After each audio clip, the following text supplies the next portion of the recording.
चलिए अब शुरू करते हैं एसएचएम। ठीक है। हाँ हाँ, मेन ये चैप्टर एसएचएम है। मेन ये चैप्टर एसएचएम। ठीक है।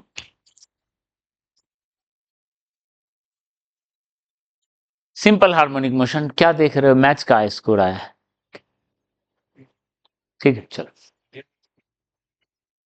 तो SHM is an oscillatory motion. अब हम स्पेलिंग सही लिखेंगे।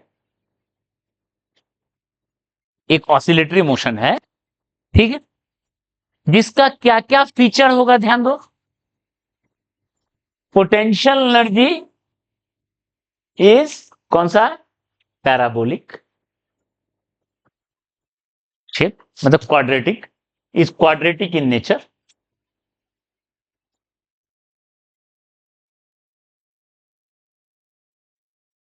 मतलब पैराबोलिक ग्राफ।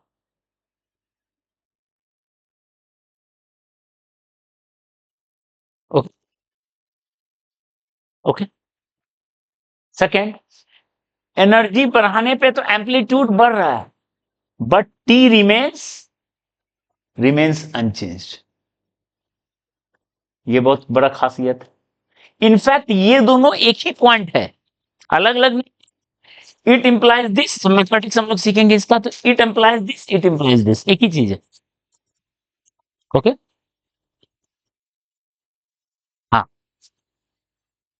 और देखो सब डेफिनेशन है एसएचएम का।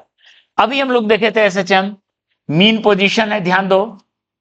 यहां पे एक्सीलेशन है 0, सारा फीचर हम बता चुके हैं मीन पोजीशन का। यहां पे स्पीड मैक्सिमम था, यहां से किसी एल डिस्टेंस पे एक्सीलेशन था मीन पोजीशन की तरफ, इसमें तो कोई शक नहीं था। ऑसिलेटरी है तो मीन की तरफ एक्सीलेशन होगा, ये तो पक्की बात है। ठीक है, बट वो एक्सीलरेशन जो है directly proportional to L. Acceleration is directly proportional to L. मतलब acceleration at any point is directed towards mean position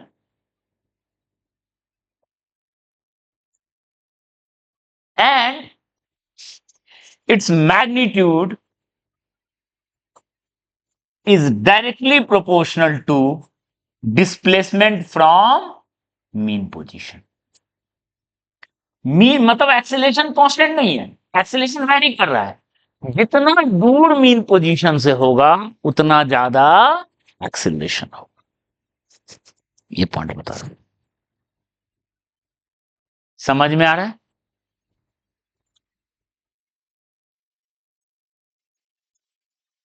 हाँ, तो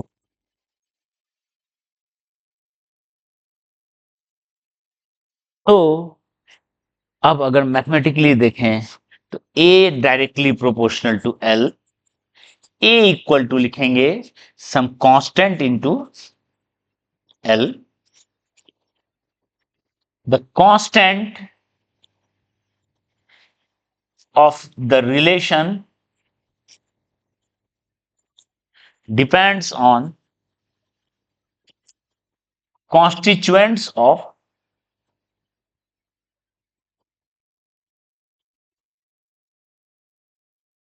ऑसिलेटर। ऑसिलेटर में क्या क्या है उस पर डिपेंड करेगा वो कांस्टेंट। मतलब जैसे स्प्रिंग ब्लॉक, उसका एक आता है कांस्टेंट। मान लो एक स्प्रिंग की जगह दो स्प्रिंग लगा दिए, अलग हो जाएगा। एक ब्लॉक की जगह एक और ब्लॉक रख दिए तो अलग हो जाएगा। ठीक है। और सिर्फ स्प्रिंग क्लॉक में ही ऑसिलेशन नहीं होता है, ग्रेविटेशन में भी ऑसिलेशन होता है, एसएचएम होता है। अगर तुम लोगों को ग्रेविटेशन पढ़ाया गया होगा और ऑसिलेशन भी स्कूल में, तो ये क्वेश्चन कराया गया होगा जो हम लोग करेंगे। एक टनल को अगर डक करें अर्थ के डायमीटर के लॉन्ग, आप लोग कुछ ऐसा वीडियो वगैरह भी देखे होंगे साइंस से रिलेटेड।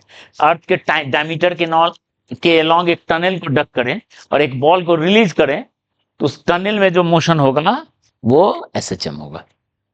बहुत कॉमन सा पॉइंट है, ये कॉमन सा क्वेश्चन है, आया भी है, एनसीईआरटी में भी है, स्कूल एग्जाम में आता है, कंपटीशन में आता है, लोग करेंगे उसको प्रैक्टिकल। ठीक है, ठीक है, प्रैक्टिकल तो आप स्प्रिंग ब्लॉक पे कर सकते हो।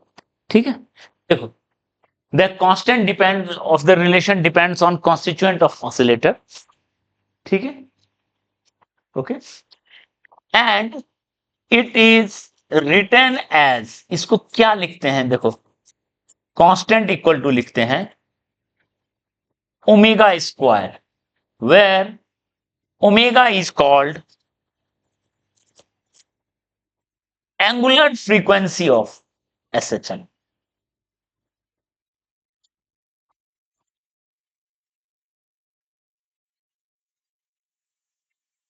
उस एसएचएम का एंगुलर फ्रीक्वेंसी।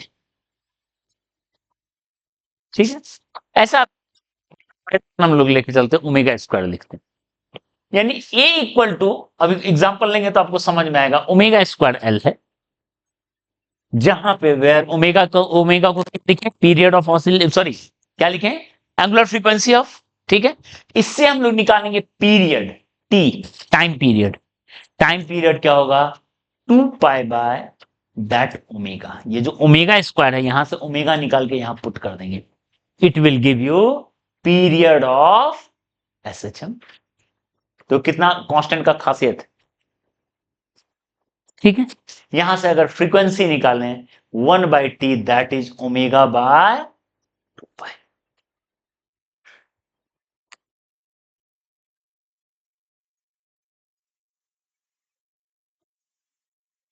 ठीक है,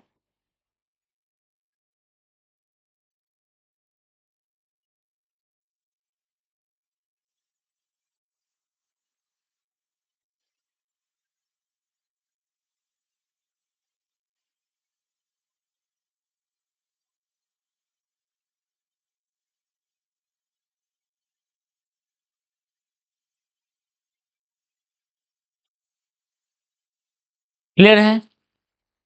जैसे मान लो, for example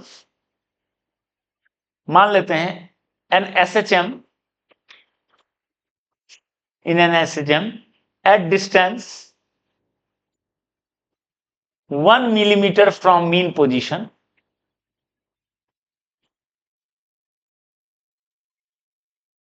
an SHM having period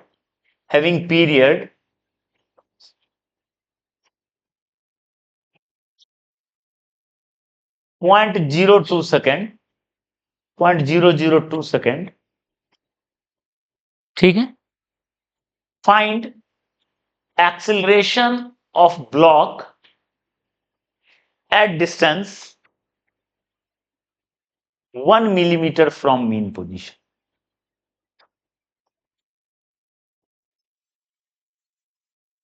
ठीक है, एक छोटा सा एग्जांपल लिख रहे हैं, 1 millimeter फ्रॉम मीन पोजीशन क्या। तो देखो सिंपल सा क्वेश्चन क्या बना, ध्यान दो, आराम से यहां से पुट करेंगे, ए चाहिए हमें ओमेगा स्क्वायर, तो ओमेगा क्या लिखेंगे, 2 पाई बाय टी का स्क्वायर इंटू एल लिखेंगे क्या।